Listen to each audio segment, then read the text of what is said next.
இன்னொரு விஷயம், நீங்கள் வந்து இங்கே பேசிக்கிட்டு இருக்கீங்களா, இடையில தப்பாக பேசுகிறேன். நிறையா பேர் ஃபுல்லாக பேப்பரில் வெற்றியை பார்த்துட்டு தான் நாங்கள் ஷூட்டிங்கே போவோம்னு தயவு செய்து பொய்யா சொல்லி தொலைங்க. கொஞ்சம் சம்பளங்களாம் ஏறட்டும், ஏறிட்டாலும் அவங்க கொடுத்துட்டாலும் நம்ம வாங்கிட்டாலும் நம்ம கப்பல் கரையேறிடுமா, என்னடா செஞ்சிடும், யார் தடயத்தையா ஃபாலோ பண்ணிட்டு போயிருமா, இல்லை நம்ம தடம் பதிச்சிருவோமா, அப்படியே ஒரே குழப்பம். நான் கடவுள் போஸ்டரை பார்த்துக்கிட்டு இருக்கேன் ஏவிஎம்ல. அப்போ யாரோ ஒருத்தன் வந்து செல் எடுத்துகிட்டு வந்து என் கூட ஃபோட்டோ எடுக்கணும்னு நினைக்கிறேன். நான் என்ன ஒழுங்கா போயிரு, அடி வாங்க போடான்னு சொல்லி சத்தம் பண்ணிட்டேன். அவன் போனமே 20 பேரை கூட்டு வந்துட்டான் என்னை அடிக்கிறது. சிங்கம் புலி வீட்டுக்குள்ளே தூங்குது. என்னை பார்த்தோன்னு சொன்னாங்க ஒரு பிச்சைக்காரன் நடின்னு. நான் அதுக்கு அடுத்த படத்தில் லூசா நடி என் முன்னாடி வைப்பா, உன்னை பார்த்து கரெக்டாக எழுதுவாங்களா இல்லை எழுதிட்டு கூப்பிடுவாங்களாங்க. நான் சொன்னேன், சார் சினிமா எடுக்கணும் சார், டைரக்ஷன் பண்ணணும் சார், நான் ப்ரொடியூஸ் பண்ணுறேன் தம்பி. ஒரு நாள் காசு வாங்கணும் ஓடி போயிட்டாப்புல. அந்த ஆளை தேடுறேன். எல்லாரும் நடிகர்கிட்ட நடிகர்கள் எதுவும் செய்யலைன்னா ஒரு கம்பெனியில் வேலை பார்த்தா அந்த கம்பெனி தான் காசு கொடுக்கும். ஒருத்தட்ட டிரைவராக வளர்த்தோம்னா அந்த ஓனர் தான் காசு கொடுப்பார். நம்மளுக்கு உலகமே கொடுக்குது. உலக தமிழர் கூட கொடுப்பான், சம்பந்தமே இல்லாதெல்லாம் கொடுப்பான். நம்ம சினிமா எப்படி வாசல்லே காசை வாங்கிடுவோம். தம்பி 100 ரூபா கொடுத்து போடான்னு. இப்போ வெளியே போஸ்ட் ஓட்டணும்ல, நானும் சன்னி லியோனும் கிஸ் பண்ணிக்கிற மாதிரி அது உள்ளே இருக்குன்னு நினைக்கிறீங்களா? சரி, இல்லைனாலும் கேஸ் போட முடியுமா? கேஸ் போட்டு அவன் ஜெயிச்சிருவானா? சிங்கப்பள்ளி பறந்து அடிக்கும் 10 ஃபைட்டுன்னு போடுறான், ஒரு ஃபைட் இருக்காது, காசு கேட்பானா? செகண்ட் ஹீரோயினி சொல்லிச்சு ஏதோ, கம்பி நல்லா கட்டிட்டு வாங்கோ, நல்லா அந்த கட்டிட்டு அந்த பில்லரு அது நல்லாவே இருக்கும், அது வந்து அது பண்ணி அப்படி கட்டினாங்க கம்பி, நான் பார்த்தேன். எங்கம்மா ஏவா இப்படி. அனைவருக்கும் வணக்கம். எல்லாம் நல்லா இருக்கீங்களா? கம்பி கட்டின கதை தீபாவளிக்கு ரிலீஸு. அதுக்கு முன்னாடி இங்கே ஒரு ஆடியோ ஃபங்க்ஷன், ஒரு சிறப்பான ஒரு ஃபங்க்ஷனாக இருக்குது. அதில் எனக்கு ரொம்ப சந்தோஷம். இதில் வந்து ஒருத்தராக பற்றி பேசுவோம். டைரக்டர் ராஜநாதன் இருக்கார் பாருங்க, அவர் வந்து ஃபஸ்ட்டு இந்த மாதிரி கதை இப்படி இப்படின்னு என்கிட்ட சொன்னார். நான் அவர் சொல்கிறப்பெல்லாம் அப்படி பார்த்துக்கிட்டே தான் இருந்தேன். இவர் தொப்பியை கழட்டிட்டு பேசுவாரா, தொப்பியை கழட்டாமல் பேசுவாரா, இல்லை பேட்ச் வச்சுருக்காரா, இல்லை விக்கு வச்சுருக்காரா, இல்லை என்னை மாதிரி வழுக்கையா, இல்லை சொட்டையா, மொட்டையா, என்னடா செஞ்சிருக்கான்னு தெரியல. அப்போ நான் கேட்டேன், கதையெல்லாம் நல்லா தான் இருக்கு, காசு வாங்கியாச்சு, நடிக்க போகிறோம், ஒன்றும் பிரச்சனை இல்லை, ஷேவ் பண்ணியிருக்கீங்களே என்னை மாதிரி வலுக்கியான்னாரு. சத்தம் போடாதீங்க என்ன அப்படின்னாப்புல.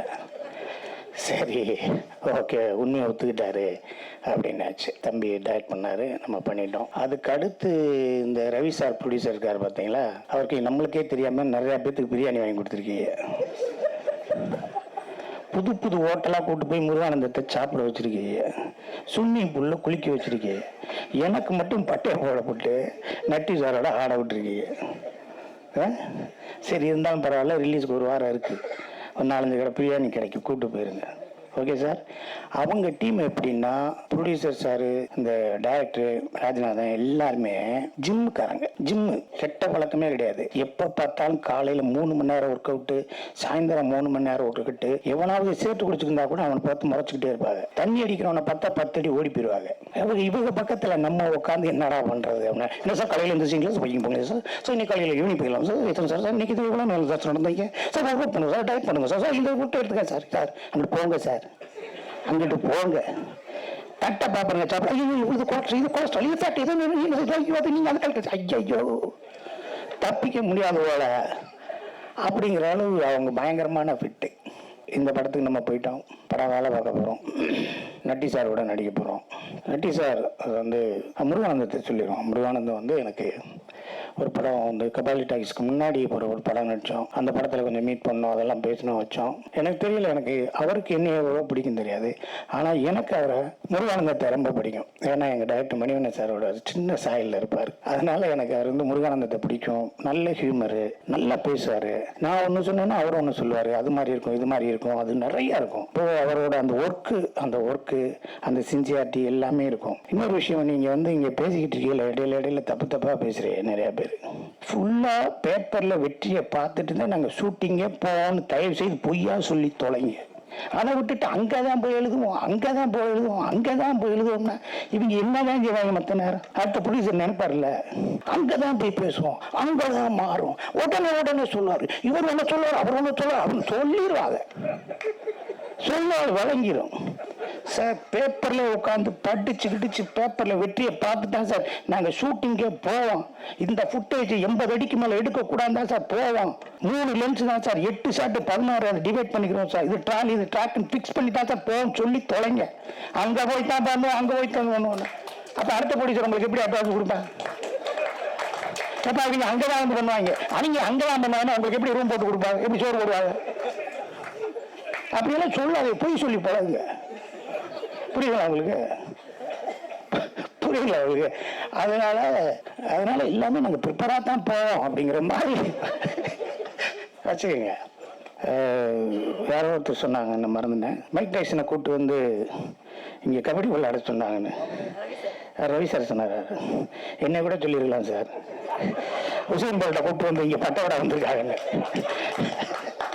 உசேன் போல்ட்டை கூப்பிட்டு வந்து சின்ன பிள்ளை பட்டை விட என்னையும் சொல்லியிருக்கலாமா சார்? அடுத்த ஃபங்க்ஷன்லாம் சொல்லுங்கள் சார். இதுக்கு இடையில டிவி வீக்கெல்லாம் போகிறோம்ல, அங்கே பார்த்து ஏதாவது சொல்லி விடுங்க. கொஞ்சம் சம்பளங்களாம் ஏறட்டும். ஏறிட்டாலும் அவங்க கொடுத்துட்டாலும் நம்ம வாங்கிட்டாலும். அடுத்து, ஒரு மனுஷன் எப்போ பேரை மாற்றலாம், எப்போ பேர் வைக்கலாம்? இந்த பேர் குழப்பத்திலே சான்ஸ் ஒன்று நிறைய பேர் மறக்க போகிறாங்க. ஜாவா சுந்தரேசன், இன்னும் 10 வருஷம் கழிச்சு புல்லட்டு புருஷோத்தமே. அதுக்கடுத்து இன்னும் 15 வருஷம் கழிச்சு டிவிஎஸ் சின்னசாமி. சரி, உங்கள் இஷ்டம், உங்களுக்கு பிடிச்சிருக்கு வச்சுங்க.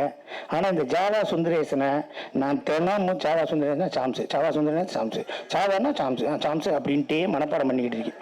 நீங்களே ஒரு தடவை ஜாவா சுந்தரேசன் மெசேஜ் அனுப்ப போகிறீங்க, நான் சாம்ஸிட்ட கேட்டு உங்களை கூப்பிட்றேன்னு சொல்ல போகிறேன் பாரு. சேட்டை. சரி, இருந்துட்டு போங்க. இப்போ இங்கே ஒரு சின்ன ஒரு ஆசை இருந்துச்சு. ஸ்ரீரஞ்சனிட்ட கூட சொன்னேன், ஹீரோயின்ட்ட மேலே வரும்போது என் பக்கத்தில் உட்காருமான்னு. யாரோ சீட்டை காட்டி நகட்டி விட்டார். அந்த பிள்ளைய எட்டி பார்க்க வேண்டியிருக்கு. அந்த பிள்ளை துவாய் போயிடுச்சு. எங்கே பார்க்குறது? சும்மா ஆனாலும் உட்காந்து ஏதாவது பேசிக்கிட்டு, என்னம்மா நல்லா இருக்கியா?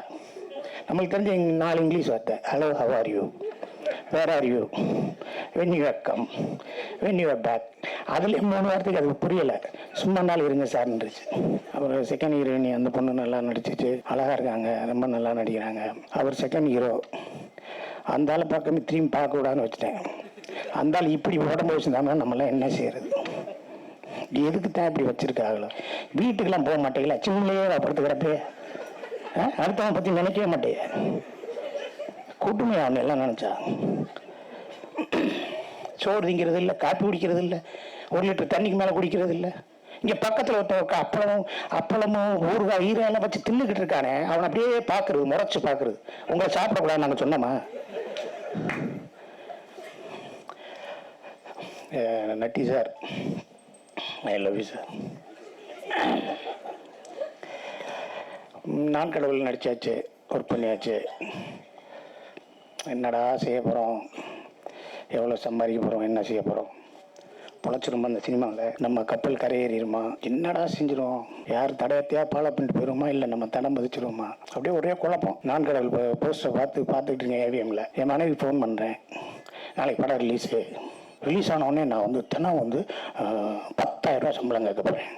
அப்படியாங்க? கொடுப்பாங்க பெரிய படம்ல, அதனால் நீ நடிகன்னு 10,000 ரூபா கொடுப்பாங்க. ஒரு 20 நாள் கழிச்சு முன்னாடி ஃபோன் பண்ணான், யாராவது கூப்பிட்டாங்களான்னு. கூப்பிடவே இல்லை. ஏன் 10,000 ரூபா இருக்கிறீங்க, ஒரு 5,000 ரூபா கேளுங்க போதும், கொஞ்சமாக சேர்த்துக்கலாம். சரி, 2,000 ரூபா வரைக்கும் வந்துட்டான். 2,000 ரூபா கேட்டால் தருவாங்களா? வரவே இல்லை. மாயண்டி குடும்பத்தை ரிலீஸ் ஆயிடுச்சு, படம் ஹிட்டு. அதுக்கப்புறம் ரவி மரியாட்ட வந்து எனக்கு ஃபோனு, பங்காளி வாங்க, ஒரு படம் பண்ண போகிறேன், மிளகான்னு ஒரு படம் பண்ண போகிறேன், நீங்கள் நடிங்க. யார் ஹீரோ? நட்டின்னு ஒருத்தர், பிஆர் விஜயலட்சுமியோட அசிஸ்டண்டாக இருந்தார். ஆமாம், மணிவன் சார் இருந்தார். ஆமாம் தெரியுமே, எங்கள் சுந்தர் சாரோட ஃப்ரெண்டு. வாங்க அப்படின்னாரு. டெஸ்ட் போடுறது போனேன். மேலே வாங்கன்னு கூப்பிட்டாரு. சார் நீங்கள் ஹிந்திலெலாம் நிறையா படம் பண்ணியிருக்கீங்களே, கேமராமேனாக பண்ணியிருக்கீங்களா? ஆமாம். நீங்கள் பரமக்குடி தானே? கமல் சார் ஊர். என்னென்ன ஹிந்தி படம்லாம் பண்ணியிருக்கீங்க? தமிழ் படம் என்னென்ன பண்ணியிருக்கீங்க? மனோகரா சார் அது அந்த படமெல்லாம். இதுக்கப்புறம் இன்னொரு படம் பண்ண போகிறேன் அவருக்கு. ஓ, இங்கே வாங்க அப்படின்னு கூப்பிட்டு ஜாப்லேருந்து ஒரு 4 லட்ச ரூபாய் செக்கு கொடுத்தாரு. 4 லட்ச ரூபாய்க்கு இந்தாங்க வச்சுக்கோங்க சார், ஷூட்டிங் வாங்க போகலாம். எத்தனை நாள் உங்களுக்கு சொல்லியிருக்காங்க? ரவி 30 நாள் சொல்ல. படத்தை இருந்து முடிச்சுட்டு வந்துடுவோமா? போகலாம் சார் அப்படின்னா. படம் பேர் மிளகா. போயிட்டோம். நானும் நண்டி சார் தான் ரூம்லேயே இருப்போம்.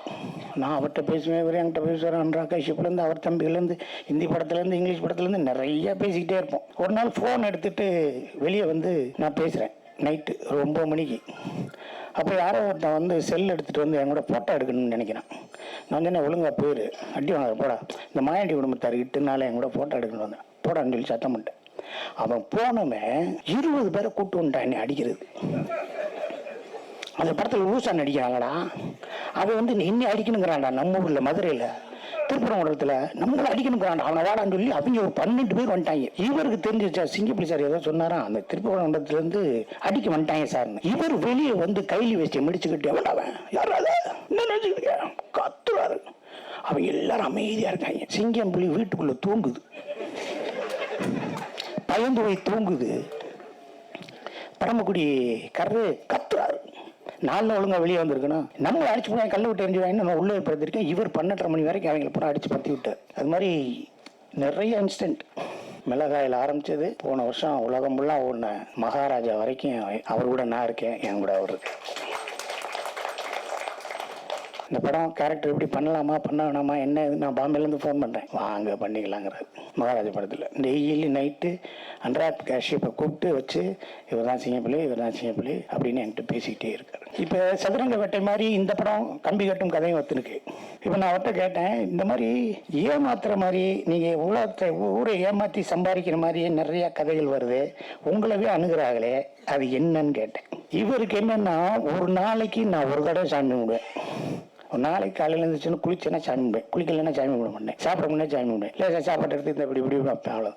சாப்பிட்றதுக்கு முன்னாடி 3 நிமிஷம் சாமி கும்பிடுவாப்புல, காப்பி குடிக்கிறதுக்கு முன்னாடி 4 நிமிஷம் சாமி கும்பிடுவாப்புல, தூங்கும் போது சாமி கும்பிடுவாப்புல, ஃப்ளைட் ஏறதுக்கு முன்னாடி சாமி கும்பிடுவாப்பு, இறங்கினோடனே சாமி கும்பிடுவாப்பு, யாருக்காவது ஒருத்தட்ட பேசணுன்னே தேங்க்ஸ் மேடம் அப்படி கும்பிடுவார், என்னமோ செய்வார். அவர் வந்து சதுரங்க வேட்டையில் ஊரே ஏமாத்துற மாதிரி பண்ணுறேன்னா எப்படி?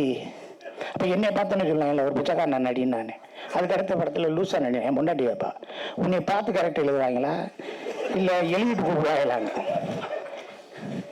அது மாதிரி நான் அவர்கிட்ட கேட்டேன், சகோதரன் நட்டிகிட்ட கேட்டேன், என்னது அப்படின்னு. அவர் கதை கேட்குறாங்க, ஒரு கம்பெனியில் கதை கேட்டிருக்காரு. அவர்கிட்ட அந்த டேரக்டர்கிட்ட கேட்டிருக்காரு, சரி இந்த படத்தில் நான் நல்லவனா கெட்டவனா, வேல்நாயகர் மாதிரி கேட்டிருக்காரு, நல்லவனா கெட்டவனா. அதுக்கு அவர் தெரியலேன்றிருக்காரு. அதுக்கப்புறம் ஏன் தெரியல, நீங்கள் தானே கதை எழுதுனீங்க, நீங்கள் காசு கம்மியாகனா நல்லவர், காசு கூட கட்டிங்கன்னா கெட்டவர். சரி நான் வந்து நல்லது கெட்டவனாவே 2 பேர் இருக்காரு. அவன் குழம்பி போயின்னா வரல, அவன் எங்கே போயிட்டான்னு தெரியல. ஸோ இந்த படத்தில் என்னென்னா, இந்த படத்தில் சாரோட கேரக்டர் மாதிரியே என்னோட வாழ்க்கையில் நிறைய அனுபவங்கள் இருக்குது. எங்கள் ஊர்லேயே நிறைய பேர் ஃபாரின் போகணும்னு சொல்லிட்டே இருந்தாங்க. நான் ஒரு ஆளுக்கு கூப்பிட்டு போய், இவர் ஃபாரினுக்கு அனுப்புகிறாரு, உங்கள் பாஸ்போர்ட்லாம் கொடுங்க, இவருக்கு பணமெல்லாம் கொடுங்க அப்படி இப்படின்னு சொன்னேன். வாரத்துக்கு ஒரு தடவை நான் ஒரு 2 ஆளாக கூப்பிட்டு போகிறேன். 70,000 1 லட்சம் 80,000 ஆளுகளை கூட்டு போயிட்டே இருக்கேன். அந்த ஆளும் காசு வாங்கிட்டே இருந்துட்டு, என்னடா அந்த ஆளு நம்மளுக்கு பெரிய பிஆர்ஓ இருக்கான், நம்ம ஒரு பெரிய மார்க்கெட்டிங்கை கொண்டு வர்றான், நிறைய பேரை கூட்டு வர்றானே அப்படின்னு சொல்லிட்டு, தம்பி உன்னோட ஆசை என்னன்னு கேட்டான். நான் சொன்னேன், சார் சினிமா எடுக்கணும் சார், டைரக்ஷன் பண்ணணும் சார், நான் ப்ரொடியூஸ் பண்ணுறேன் தம்பி, ஆனால் ஒன்று நான் ஒரு டைட்டில் சொல்லுவேன், அதுக்கு நீ கதை பண்ண நான் படம் பண்ணுறேன். சொல்லுங்க சார்னு. போலீஸ் என்ன செய்யும், போலீஸ் என்ன செய்யும், சூப்பர் சார் அப்படின்னு சொல்லிட்டு நான் 2 பேரை கூட்டு போயிட்டே இருக்கேன். அந்தாலும் காசு வாங்கி போட்டுகிட்டே இருக்காப்புல. நானும் போலீஸ் என்ன செய்யும், போலீஸ் என்னடா செய்யும், எப்படி செய்யும், எதாவது செய்யும் எழுதிக்கிட்டே இருக்கேன். ஒரு நாள் காசு வாங்க ஓடி போயிட்டாப்புல. அந்த ஆளை தேடுறேன், தேடி பார்க்குறேன், அந்த ஆளை அளவே காணாம். அந்த ஆள் எந்த ஊரில் இருக்கான்னு தெரிஞ்சு போச்சு. அந்த வீட்டில் போய் காசு வாங்கிக்கலாம் அப்படின்னு சொல்லிட்டு நானும் என் ஃப்ரெண்ட்ஸ் எல்லாம் போனால் அவன் சம்சாரம் கறிக்கோட்டையில் பல்லு விளக்கிட்டு இருக்கு. இவன் கொண்டு போன காசு 16 லட்ச ரூபா. எப்படி கிடைக்கும், கோபால் பல்படினா கூட கொடுத்துருவாங்க, கறிக்கோட்டையில் விளக்கிட்டு இருக்கு. சரி கிடைக்காதுன்னு சொல்லிட்டு 6 மாதம் கழிச்சு அந்த ஆள்கிட்ட போலீஸு அவர் அந்த ஓடி போனார்ல, அவர் நம்பர் கிடச்சிச்சு. நான் ஃபோன் பண்ணுறேன், ஹலோ என்ன நினச்சிக்கிட்டு இருக்கேன், திருநெல்வேலி டிஎஸ்பி எங்கள் சொந்தக்காரர், மெட்ராஸில் இருக்க சொந்தக்காரர், எங்கள் மினிஸ்டர் அவர், எங்கள் எம்எல்ஏ அவர், வார்டு கவுன்சிலர், தூக்கிடுவோம், போலீஸில் கம்ப்ளைண்ட் கொடுத்துருவேன். தம்பி உனக்கு ஒரு டைட்டில் சொன்னேன், அதை சொல்லி போனா அப்படின்னாரு. போலீஸ் என்ன செய்யும் வச்சிருப்பா தம்பி, போலீஸ் வச்சு தூக்கிடுவோம், நீ உள்ள வச்சு போடு அப்படி இப்படின்னு சொன்னேன். தம்பி உனக்கு 6 மாதத்துக்கு முன்னாடி ஒரு நம்பர் கொடுத்தல, என்னாச்சு, போலீஸ் என்ன செய்யும் வச்சிருப்பா. அப்போ அவர் ஆல்ரெடி முன்னாடி சொல்லிட்டாரு, நம்மளுக்கு அது தெரியல. இது மாதிரி ஏமாத்துற ஆள்கள் நிறைய பேர் இருக்காங்க. சதுரங்கவேட்டையில் இருக்கட்டும், இந்த படமும் பாருங்க. ஏமாத்துறவங்க இப்படிலாம் ஏமாத்துவாங்க, ஆசையை தூண்டுவாங்க. நீங்க நேர்மையா இருங்க இருங்க இருங்க அப்படிதான் சொல்லிட்டு இருக்கோம். அப்புறம் எங்க ஊர்ல இன்னொரு ஆள் ஏமாத்த, வாங்க நாளைக்கு ஃபாரின் போகலாம், எல்லாத்தையும் ஏத்துனார். 15-20 பேர் ஏத்துனார். ஏத்தனோடனே நாளைக்கு இன்னைக்கு நான் அனுப்பவே இல்லை. ஒரு நாள் நாளைக்கு வாங்க, ஞாயிற்றுக்கிழமை எல்லாம் ஏறிடலாம், ஞாயிற்றுக்கிழமை வாங்க நாளைக்கு வாங்கன்றாங்க. நாளைக்கு ஏத்தல. உடனே அவங்க என்ன போனாங்க, என்ன சார் இன்னைக்கு ஃபிளைட் ஏத்துறீங்க, என்னாச்சு? ஞாயிற்றுக்கிழமை ஏர்போர்ட் லீவு, பூட்டிட்டு சாவி எடுத்து போயிட்டாரு செக்யூரிட்டி. நீங்க வாங்க திங்கக்கிழமை வாங்கன்றிருக்கான். என்ன மாதிரி சொல்லிருக்கான் பாருங்க, எப்படி ஏமாத்திருக்கான் பாருங்க. எங்க சொந்தக்கார பொம்பளை ஒன்று இருக்கு, எங்க மாமன் ஒருத்தன் பிடிச்சி ஏதோ வஞ்சிக்கிட்டே இருக்கு, வேலைக்கு போக மாட்டா வஞ்சிக்கிட்டே இருக்கு. அவன் பொண்டாட்டி தொல்லை தாங்க மாட்டான். எங்க மாமன் என்கிட்ட ஓடி ஒளிஞ்சிட்டாப்புல. பொண்டாட்டி நேரம் போலீஸ் ஸ்டேஷன் போயிடுச்சு. புருஷனை காணாம. போனோடனே கேட்குது, என்னம்மா புருஷனை காணாம, இப்படிலாம் வந்தீங்கன்னா எப்படிமா புருஷன் இருமா? சரி எப்படியா கண்டுபிடிச்சு கொடுங்க. சரிம்மா அவன் போட்டா விடுமான். இந்த பொம்பளை அந்தம்மா போட்டா கொடுத்துருக்கு. ஏமா காணா பண்ணுங்க புருஷன் தானே, புருஷன் போட்டா கொடுமான் இருக்காரு. இல்லைங்க, இந்த போட்டாவில் விளம்பரம் கொடுங்க, நான் காணா போனேன்னு, நான் போயிட்டே நம்ம வீட்டுக்கு நம்ம பிடிச்சிக்கலாம்.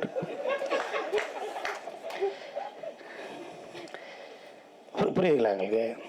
ஆக இப்படி எல்லாமான ஒரு மிகப்பெரிய நகைச்சுவைகள், ஏமாற்று வேலைகள் எல்லாமே இருக்கும் சமூகத்தில், எல்லாமே இருக்கும். இந்த கம்பி கட்டின கதையில எனக்கு என்னென்ன ஒரே ஒரு விஷயம் என்னன்னா, யார் யார் எப்படியெல்லாம் ஏமாத்த போறாங்க, என்ன செய்யறாங்க அப்படிங்கிறதெல்லாம் இருக்கும். அந்த திட்டம் கேட்பேன், டைலாக் என்ன சொல்றேன்னு. நான் சொல்ற மாதிரி நீ சொல்லு, ஆசிரமத்தை நடத்து, என்ன சொல்ல, வரிய பாட்டாக்கு, பாட்டை வரியாக்கும் பாப்ப. வரியை எப்படி பாட்டாக்குறது, பாட்டை எப்படி வரியாக்குது, வரிய பாட்டாக்கு, பாட்டை வருது. கிளைமாக்ஸ்ல எல்லாம் ஒரு நாள் முருகானந்தத்தை கட்டி பிடிச்சேன், நானும் அவன் பேசுவோம். என்னென்னமோ சொல்றீங்களா சாமி, இந்த ஆசிரமத்தை எப்படி காப்பாத்துறது? அது நட்டி சார் சொல்லாரு, பணக்காரனா பார்த்து ஏமாத்து, என் பேரை காப்பாத்து. என்னடா அப்படின்னு பேசிட்டு சிரிக்கிறார் நட்டி. நான் சிரிச்சுட்டு பேசுறேன், என்னாச்சு? பணக்காரனை பார்த்து ஏமாத்து, என் பேரை காப்பாத்து அப்படின்பாரு. ஸோ இந்த மாதிரியான நிறைய பஞ்சஸ் இந்த படத்தில் இருக்கு. கம்பி கட்டின கதை. ரவி சார் ரொம்ப கஷ்டப்பட்டு தான் நண்பனுக்காக ஒரு படம் பண்ணியிருக்காரு. நண்பனுக்காக நல்லா ஒரு ரெண்டு புரோட்டா வாங்கி தருவேன், ஏதாவது சரக்கு அடினா சரக்கு வாங்கி தருவேன், ஏதாவது ஊருக்கு போறேன்னா காசு கொடுப்பேன், தேங்க்ஸ் மாப்பிள்ளைன்னா ஒரு 5000 ரூபா கொடுப்பேன். அதுக்கு மேலே அப்படியே ஆட்டம் காட்டினேன், தரவே மாட்டேன். ஆனால் இந்த ஆளு பல கோடிகளை போட்டு நண்பனுக்கு படம் எடுத்துக்கிட்டு, ரவி சார் உங்க புண்ணியத்தில் உங்க டைரக்டருக்கு அமேசான் காட்டுக்கு அனுப்பி அவருக்கு முடி வளர்றதுக்கு ஏற்பாடு பண்ணேன்னா இன்னும் கொஞ்சம் எனக்கு ரொம்ப சந்தோஷமா இருக்கும். தம்பி நீ போயிட்டு வரையில 2 பாட்டில் எனக்கு வேண்டாம். கோதம்பன் சொல்லிச்சு, அது எல்லாரும் நடிகர்கள் எதுவும் செய்யலைன்னா ஒரு கம்பெனியில் வேலை பார்த்தா கோதண்டம் அந்த கம்பெனி தான் காசு கொடுக்கும். ஒருத்தட்ட டிரைவராக வளர்த்தோம்னா அந்த ஓனர் தான் காசு கொடுப்பாரு. நம்மளுக்கு உலகமே கொடுக்குது, உலக தமிழர் கூட கொடுப்பார், சம்பந்தமே இல்லாதெல்லாம் கொடுப்பான். உலகத்தின் உச்சபட்ச தீரி என்ன தெரியும் உங்களுக்கு? ஒரு ஹோட்டலில் போய் சாப்பிட்றோம், அந்த ஹோட்டல் ஓனர் எவ்வளோ காசு வச்சிருக்கேன்னு கேட்குறோமா? தம்பி என்ன தோசை வாங்கி தங்கிற, இட்லி வாங்கி தங்கிற, பூரி வாங்கி தங்கிற, எவ்வளோ காசு வச்சிருக்க? ஓனர் கேட்பாரா? சர்வர் கேட்பாரா? கேட்க மாட்டார். சாப்பிட்டு வந்து காசை கட்டி போகும்பாரு. சேலை எடுக்க போகுது லேடிஸு, அப்படியே சேலையை விரிக்கிறான். வீட்டுக்காரமா கேட்குது, சாயம் போகுமான்னு. ஏக்கா எட்டு போகா, கட்டுக்கா, துவக்கா, காய போடுக்கா, சாயம் போச்சுன்னா காசு வேணாம்க்கா, எட்டு போகாங்கிறான். எட்டு போங்கிறாங்க. நம்ம சினிமா எப்படி வாசல்லே காசை வாங்கிடுவோம். தம்பி 100 ரூபா கொடுத்து போடான்னு. இப்போ வெளியே போஸ்ட் ஓட்டணும்ல, நானும் சன்னி லியோனும் கிஸ் பண்ணிக்கிற மாதிரி அது உள்ள இருக்குன்னு நினைக்கிறீங்களா? சரி இல்லைனாலும் கேஸ் போட முடியுமா? கேஸ் போட்டு அவன் ஜெயிச்சுருவானா? சிங்கப்புலி பறந்தட்டிக்கும் 10 ஃபைட்டுன்னு போடுறான், ஒரு ஃபைட் இருக்காது, காசு கேட்பானா? பாடல் அனைத்தும் தேனாறு, பாடல்கள் 6, தேன் சோட்டு 8 முட்டுங்கிறோம்ல, ஏதோ ஒண்ணு இல்ல எனக்கு காட்டு நோக்காருவானா? சிங்கத்தையும் புலியையும் எத்தி விளையாடும் காட்சி, அபூர்வ காட்சிகள் வெளியே போஸ்ட் ஓட்டணும். உள்ள போனா ஒண்ணுமே இல்லை, காசை போடுவோம். கேட்பானா? கேட்க முடியாது, கேட்கற ரூல்ஸே கிடையாது. அவ்வளவுதான், இவ்வளவுதான். நீ உள்ள போய் பாரு. இதுதான் வித்தியாசமான ஒரு உலகம். புரியுங்களா உங்களுக்கு? இதுதான் வித்தியாசமான உலகம். ஆக இந்த வித்தியாசமான உலகத்துல நிறைய பேர் கொடுக்கையில சாதாரண மனிதனை விட நம்ம கொஞ்சம் அதிகமா சம்பாதிக்கிறோம். புகழடைந்தால், பெரிய ஆளா வந்தால் கஷ்டப்படுறவங்க நிறைய பேர் இருக்காங்க. எல்லா பேரும் சிக்கனு, மட்டனு, கருவாடு, பொங்கல், புளிச்சோறு, சோறு, சாம்பார், கறி குழம்பு, அந்த குழம்பு, இதெல்லாம் ஒரு 16 வகை 20 வகையெல்லாம் சாப்பிட முடியாது. சாப்பிட்டதுக்கு அப்புறம் கடல மிட்டாய், எள்ளு மிட்டாய் வரைக்கும் சாப்பிட முடியாது. யாருக்கு கிடைக்குது? வேலைக்கு போறவங்க, மார்க்கெட்டுக்குள்ள இருக்கவங்க மட்டும்தான் கிடைக்குது. அப்படி சாப்பிடாதவங்க நிறைய பேர் கஷ்டப்பட்டு இருக்காங்க. நம்ம மட்டும் எதிர்பார்க்கறாங்கன்னா அவங்க முடிஞ்ச அளவு செய்ய முடியாதுனாலும் லேசா நம்ம செஞ்சுட்டோம் அப்படிங்கிற எண்ணத்தோட நம்ம வாழ்க்கையை கடந்து போயிடுவோம். நம்மகிட்ட மட்டும் ஏன் கேட்கறாங்கன்னா எல்லார்ட்டையும் தான் கேட்கறாங்க, எல்லாரும் தான் செஞ்சுக்கிட்டு இருக்காங்க. அதனால முடியாததை நம்ம சொல்லி கடந்து போயிடுவோம். அவ்வளவுதான். செய்யக்கூடிய வாய்ப்பு, செய்வாங்கன்னு நம்ம நம்பிக்கை கொடுத்த அந்த அவங்களுக்கு தான் நம்ம நன்றி சொல்லணும். நான் செய்வேன்னு உங்களுக்கு தெரியுமா? என்கிட்ட கேட்குறீங்கல்ல, நான் கொடுக்கக்கூடிய சூழ்நிலை இருக்குன்னு உங்களுக்கு தெரியுதுல்ல, அதே நம்மளுக்கு சந்தோஷமான விஷயம்தான். ஆக இந்த கம்பி கட்டும் கதை தீபாவளிக்கு ரிலீஸ் ஆகுது. படம் பாருங்க, ரொம்ப என்ஜாயபுல்லாக இருக்கும், காமெடியாக இருக்கும். நட்டி சார் வேற ஒரு டைமென்ஷனில் பார்ப்பீங்க. முருகானந்தத்துலேருந்து இங்கே இருந்த நடிகர்கள்லேருந்து தொழில்நுட்ப கலைகள்லேருந்து எல்லாருமே நல்லா பண்ணியிருக்காங்க. ப்ளீஸ் நீங்கள் மீடியா கொஞ்சம் சப்போர்ட் பண்ணுங்கள். நல்லா இருக்கே, பார்க்கலாமே. கம்பி நல்லா கட்டியிருக்காங்களே, பில்லர் நிற்கும் போல இருக்கு, மேலே ஃபவுண்டேஷனை போட்டலாம் போல, மேலே ஆசை எழுப்பிடலாம் போல இருக்கு அப்படிங்கிற மாதிரி ஒரு பாசிட்டிவாக போட்டு விட்டுருங்க. செகண்ட் ஹீரோயினி சொல்லிச்சு ஏதோ, கம்பி நல்லா கட்டிட்டு அங்கோ நல்லா அந்த கட்டிட்டு அந்த பில்லரு அது நல்லாவே இருக்கும். அது வந்து அது பண்ணி அப்படி கட்டினாங்க கம்பி, நான் பார்த்தேன். எங்கம்மா ஏவா இப்படி கம்பியை வாங்கிட்டு வரல, பிரியாணியாக வாங்கிட்டு வந்திருக்காரு, கம்பி எங்க ஆகலை. ஆக இந்த கதை, இந்த படம் உங்கள் கையில் இருக்குது. எழுத்தாளர் கல்கி சொன்னது போல் ஒரு நல்ல கதை, நல்ல ஒரு படைப்பு நன்றாக இருந்தால் அதை ஏழை எளிய கடைசி மக்களிடம் வரையும் கொண்டு சென்று விடுங்கள். அதிலிருந்து ஏதாவது தவறுகள் இருந்தால் அதை சுட்டி காட்டுங்கள்னு எழுத்தாளர் கல்கி சொல்லியிருக்காரு. இதில் நல்லதை நீங்கள் எழுதணும், குறைகள் இருந்தால் சுட்டி காட்டுங்கள். ரவி சார் கூட சாயந்தரம் என்னை பார்த்து பேசணும்னாரு. எனி டைம் அடுத்த படத்துக்கு அட்வான்ஸ் கொடுப்பாருன்னு நினைக்கிறேன். சாயந்தரம் பார்த்து பர்ஸை வீட்டில் வச்சுட்டு ஏதாவது சொன்னார்னா ரொம்ப டென்ஷன் ஆயிடுவேன். இல்லாட்டி ஜிபே ஏதாவது பண்ணுங்க. 10 நிமிஷம் கூட பேசுறீங்க. ஐ லவ் யூ சார், தேங்க்யூ. எல்லாம் படம் பாருங்க, படம் பாருங்க. நன்றிப்பா, நன்றிப்பா.